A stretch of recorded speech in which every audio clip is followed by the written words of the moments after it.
অসুস্থ স্বামীর ওষুধের টাকা জোগাড় করতে রিকশা নিয়ে রাস্তায় নেমেছেন ফাহিমা বেগম। চিকিৎসা খরচ আমার স্বামী বসাতে পারে না, প্রতিদিন অনেক টাকার ওষুধ লাগে, তার কারণে আমি রিকশা চালাতে বাধ্য হয়েছি।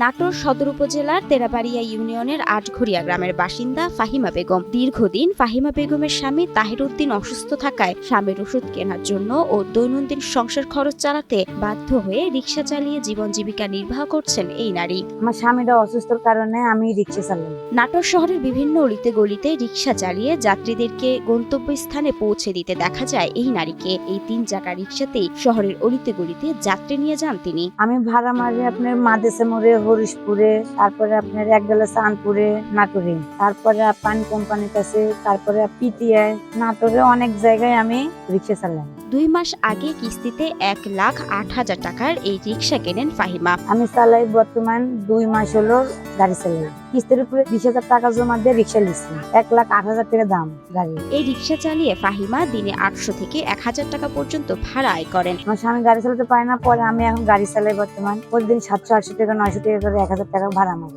ঘরে অসুস্থ স্বামীর ঔষধ, তার উপর সংসার খরচ সবকিছু মিলিয়ে হতাশায় ভুগছিলেন ফাহিমা। সংসারে আর কোনো কর্মক্ষম ব্যক্তি না থাকায় শেষমেশ নিজেই কাজে নামেন ফাহিমা।